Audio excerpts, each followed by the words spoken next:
शेती माझी प्रयोगशाळा या यूट्यूब चॅनलमध्ये मी आपलं स्वागत करतो. या चॅनलवर आपण नवीन असाल तर या चॅनलला सबस्क्राईब करा. या चॅनलचे नवनवीन व्हिडिओ पाहण्यासाठी बेल आयकॉन नक्की दाबा. आपणास व्हिडिओ आवडल्यास लाईक आणि शेअर अवश्य करा. नमस्कार, मैं डॉक्टर मच्छिंद्र बांगर महाराष्ट्रातील आणि देशातील हवामान परिस्थिती संदर्भात ताजा अंदाज देणार आहे. आपण बघतो की महाराष्ट्रामध्ये खास करून मराठवाडा, पश्चिम महाराष्ट्र या भागात बहुतांश भागामध्ये काल जोरदार पाऊस झाला आहे. काही ठिकाणी गारपीट देखील झालेली आहे. म्हणजे गारपीट केव्हा होते, जेव्हा WDच्या प्रभावाचा काही अंश पावसामध्ये सहभागी असतो तेव्हा मात्र गारपीट होते. आणि अशा प्रकारची गारपीट महाराष्ट्रामध्ये आपल्याला बीड जिल्ह्यामध्ये आणि काही प्रमाणात छत्रपती संभाजीनगर, जालन्यामध्ये देखील बघायला मिळालेले. आपण बघितलं की काल गोव्यापर्यंत मान्सूननी मोठी प्रगती केलेली होती, परंतु त्यामध्ये देखील अजून उत्तर गोव्याचा काही भाग अजून शिल्लक आहे. तो कव्हर करून आज उद्या महाराष्ट्रामध्ये मान्सून दाखल होऊ शकतो, कारण तसं अनुकूल वातावरण सध्या आहे. थोडक्यात पश्चिमी शाखा मान्सूनची अधिक चांगल्या पद्धतीने प्रगती करताना आपल्याला गेल्या 2 दिवसामध्ये दिसलेलं आहे. मात्र पूर्व शाखेत अजूनही अडथळा निर्माण होतोय, कारण पूर्व भारतामध्ये कुठल्याही राज्यामध्ये अजून मान्सून आलेलं नाही आहे. संपूर्ण महाराष्ट्रामध्ये आज 6 तारखेला देखील येलो अलर्ट देण्यात आलेला आहे. त्यामुळे महाराष्ट्रामध्ये आज देखील पावसाची शक्यता आहे. महाराष्ट्रात विदर्भ वगळता बाकी भागात येलो अलर्ट कायम असणार आहे. WDचा प्रभाव उत्तर भारतातला कमी होईल, त्यामुळे पावसाचं प्रमाण थोडं कमी होण्याची शक्यता आहे. हेच वातावरण जवळपास महाराष्ट्रातील विदर्भ वगळता बहुतांश भागात येलो अलर्ट 8 तारखेलाही कायम आहे. यावर्षीच्या मान्सूनचं एक वैशिष्ट्य राहणार आहे, ते म्हणजे जसंही पावसाचं वातावरण कमी होईल तशी उष्णतेची लाट डोकं वरती काढणार आहे. आणि त्यामुळे ही एक एल-निनोच्या वर्षाची म्हणा किंवा ग्लोबल वॉर्मिंगचा किंवा वातावरणीय बदलाचा हा परिणाम आहे. 9 तारखेला देखील महाराष्ट्राच्या बहुतांश भागात पावसाचा अंदाज आहे, विदर्भ वगळता. 10 तारखेला देखील आपल्याला कोकणामध्ये पाऊस आहे, इतरत्र पाऊस दाखवण्यात आलेला नाही. भारतीय हवामान खात्याने देखील 11 तारखेला महाराष्ट्रातला पाऊस उघडण्याची शक्यता व्यक्त केली आहे. आणि या ठिकाणी एक खंड सुरू होतोय असा एक प्राथमिक अंदाज आहे, आणि मान्सूनच्या प्रगतीमध्ये अडथळा ठरणार आहे. आपण सातत्याने एक ट्रफ भारताच्या भूभागावर दाखवत होतो, आणि ती ट्रफ अशा पद्धतीने होती. तर त्या ट्रफच्या भागामध्ये मोठ्या प्रमाणात पाऊस झालेला आहे. परंतु विशेष म्हणजे आपण भारताच्या बहुतांश राज्यांमध्ये पाऊस बघतो. केवळ राजस्थान आणि गुजरात, महाराष्ट्राच्या काही भागामध्ये पावसाचं प्रमाण कमी आहे. यामध्ये आपला उत्तर महाराष्ट्र असेल, कोकण असेल, अपेक्षित पाऊस झालेला नाही. बरोबरच विदर्भ, मराठवाड्यात देखील काल चांगल्या पावसाच्या नोंदी झालेल्या आहेत. आपण वाऱ्यांच्या स्थितीतील बदल बघतो. मान्सून गोव्यापर्यंत पोहोचला आहे, तर या ठिकाणाहून अशा पद्धतीने वारे पूर्णपणे दक्षिण भारताला क्रॉस करत आहेत, आणि मग ते वारे काही प्रमाणात या ठिकाणी जाऊन या ठिकाणी एक चक्राकार स्थिती आहे याला भिडत आहेत. तर जे वारे या बाजूने पुढे जात होते ते आता थोडे थांबले आहेत. आणि त्याचबरोबर आपण बघतो की या ठिकाणी एक चक्राकार स्थिती आहे, परंतु वारे या ठिकाणावरून वरती निघत आहेत. त्याचबरोबर काही वारे या ठिकाणाहून अशा पद्धतीने इथे येत आहेत. तर एकूणच वाऱ्यांची स्थिती आपण जर बघितली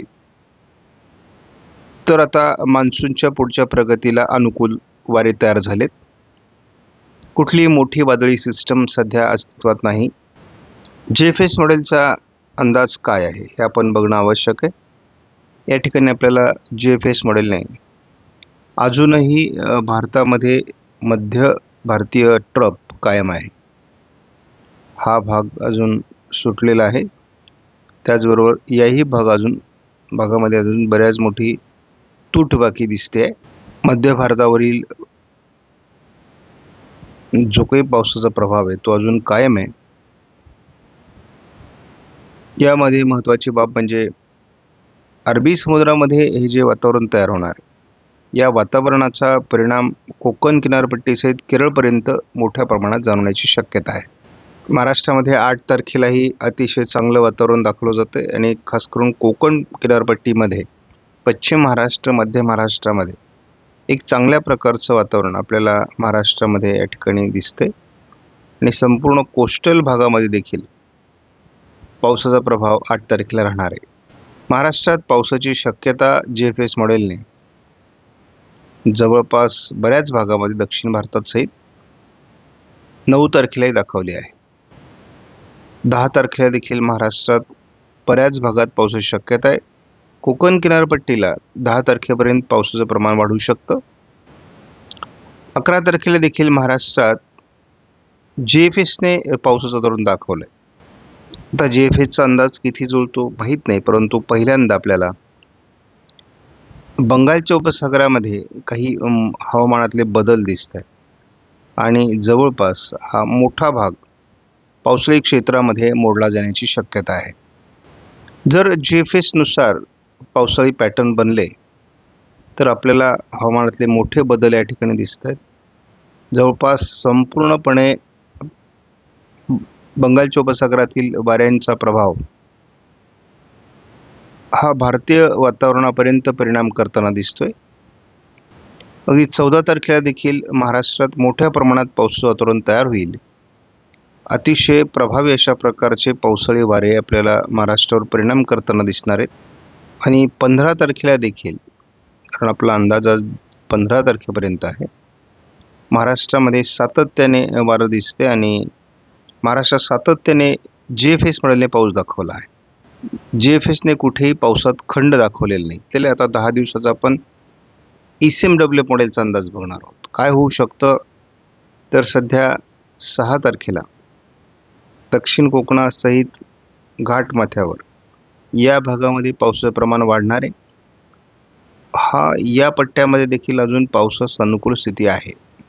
मात्र आपण पूर्व विदर्भ आणि अहिल्यानगर, छत्रपती संभाजीनगर, जळगाव, धुळे, नंदुरबारमध्ये आणि अगदी खाली पुणे पूर्व, सातारा पूर्वच्या भागातही पावसाचं प्रमाण कमी, म्हणजे हा मुख्यत्वे करून पर्जन्य छायेचा प्रदेश आहे. 7 तारखेला आपण बघतो की वातावरण हे पुण्यापर्यंत किंवा लातूर, धाराशिव, सोलापूर या पट्ट्यामध्ये आपल्याला पावसाळी वातावरण चांगलं दिसतंय. हा मान्सूनचा पुढचा टप्पा आहे.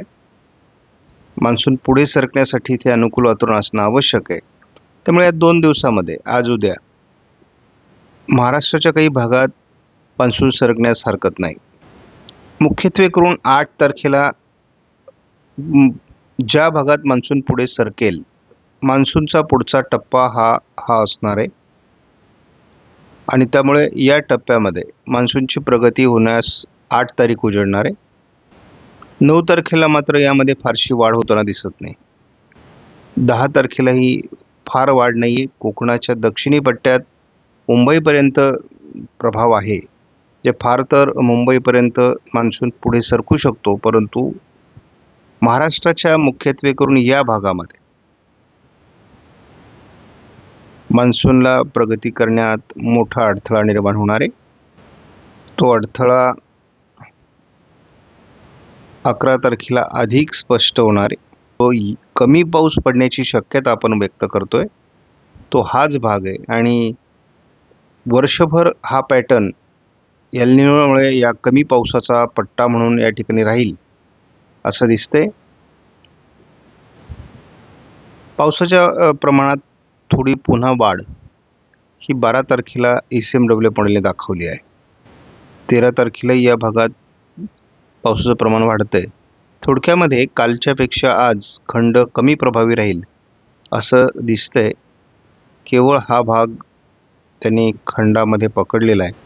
14 तारखेला पाऊस वाढण्याऐवजी पाऊस कमी होतोय आणि या ठिकाणी आपल्याला मॉडेलने पूर्व विदर्भामध्ये पावसाचं प्रमाण दाखवलं आहे आणि थोडं कोकणामध्ये पावसाचं प्रमाण दाखवलं आहे आणि मान्सून सेट झाल्यानंतर साधारणपणे जून महिन्यातल्या पावसाचा हा पॅटर्न आहे. आपण केवळ 15 तारखेपर्यंतच अंदाज आज बघणार आहोत. महाराष्ट्रातल्या पावसाच्या खंडामध्ये वाढ होत आहे. मात्र कोकण किनारपट्टीला पावसाचं प्रमाण सातत्याने राहणार आहे. म्हणजे 16 तारखेपासून 20 तारखेपर्यंत पुढे पावसाचं प्रमाण अधिक कमी होईल असा अंदाज. आपण जेव्हा 20 जूनपर्यंतचा पाऊस बघतो तेव्हा आपल्याला नाविलाजाने काही गोष्टी सांगाव्या लागतात. या भागामध्ये आपल्याला पूर्णतः उघडीप दिसते. हा मोठा महाराष्ट्राचा भाग आहे आणि या ठिकाणी 20 जूनपर्यंत कुठल्याही प्रकारे पावसाची शक्यता देखील नाही आहे. त्यामुळे आपल्याला विचारलं जातं की जळगावमध्ये काय परिस्थिती असेल, नंदुरबारमध्ये काय असेल, धुळ्यामध्ये काय असेल. तर आपण नेहमी सांगत आलेलो आहोत की हा पट्टा या एल निनोच्या वर्षामध्ये अतिशय प्रभावित होणारे कमी पावसाचं क्षेत्र या ठिकाणी राहणार आहे. हवामानात बदल होत असतो. कोकण किनारपट्टीला दरम्यानच्या काळात चांगला पाऊस होईल. पुणे जिल्ह्यामध्ये पाऊस होणार आहे. पुण्याचे जे जिल्हे म्हणजे शिरूरसारखा जिल्हा असेल, हा देखील या ठिकाणी दौंडसारखा जिल्हा या ठिकाणी प्रभावित होऊ शकतो.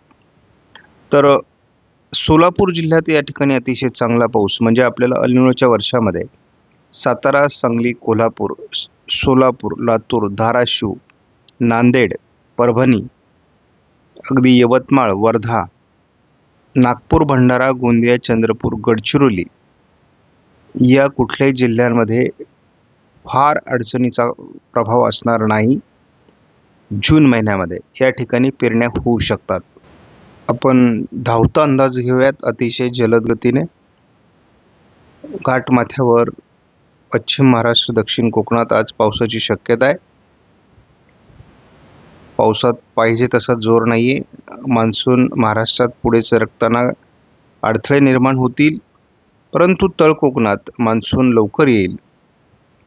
पुणे जिल्ह्यापर्यंत आणि साधारण अहिल्यानगर दक्षिण, बीड दक्षिण, सोलापूर, लातूर, धाराशिवपर्यंत मान्सूनची पुढची प्रगती होण्यासाठी 6-7 तारखेला अनुकूल वातावरण आहे. परंतु हे वातावरण त्या पुढे सरकताना आपल्याला मर्यादा राहणार आहेत. 8 तारखेला सोलापूर जिल्ह्यामध्ये लातूर, धाराशिव, सांगली, कोल्हापूर, रायगड, रत्नागिरी, सिंधुदुर्ग, पुणे, सातारामध्ये चांगलं वातावरण राहणार आहे. आणि या दिवशी रात्री पूर्व विदर्भाच्या काही भागात चांगलं पावसाचं वातावरण असणार आहे. त्यामुळे यावर्षी आपल्याला सोलापूर, लातूर, धाराशिव दक्षिण पट्ट्यामध्ये, सातारा, सांगली, कोल्हापूरमध्ये, रत्नागिरी, सिंधुदुर्गमध्ये पावसाचा जूनमध्ये फार धोका नाही. 10 तारखेपासून पावसाचा खंड संभवतो. याचे मी यापूर्वी देखील अंदाज दिलेले आहे. अगदी कोकणाच्या उत्तर कोकणामध्ये देखील फार समाधानकारक पाऊस आपल्याला दिसत नाही आणि मॉडेलने 11 तारखेपासून अतिशय कमी पावसाचा अंदाज दिलेला आहे. मध्ये मध्ये पाऊस होत राहतील. आपण बघतो नांदेडमध्ये पाऊस दाखवला जातोय. तर असे काही जिल्ह्यांमध्ये पाऊस होत राहतील. आपल्याला विदर्भामध्ये पाऊस दिसतोय 12 तारखेला रात्री. 13 तारखेला पुन्हा एकदा काही जिल्ह्यांमध्ये पाऊस होण्याची शक्यता आहे. आता बीड पूर्व भागामध्ये पाऊस दिसतोय. असे काही ठिकाणी स्थानिक वातावरणाचे पाऊस होणार आहेत, परंतु फार समाधानकारक वातावरण जून महिन्यात या ठिकाणी दाखवण्यात आलेलं नाही. 16 तारखेपासून 20 तारखेपर्यंत पावसात मोठा खंड निर्माण होणार आहे. शेतकऱ्यांना विनंती आहे की ज्यांच्याकडे सिंचनाची सोय आहे त्यांनीच पेरणी करा किंवा पेरणीचा निर्णय हा IMDच्या अंदाजानुसार किंवा आपल्या स्वतःच्या पद्धतीने घ्या, कारण प्रत्येक ठिकाणचं पावसाचं वातावरण वेगळं आहे. आपणास व्हिडिओमधील माहिती महत्त्वपूर्ण वाटल्यास लाईक करा, शेअर करा, चॅनलला सबस्क्राईब करा. धन्यवाद. जय हिंद, जय महाराष्ट्र, जय बळीराजा.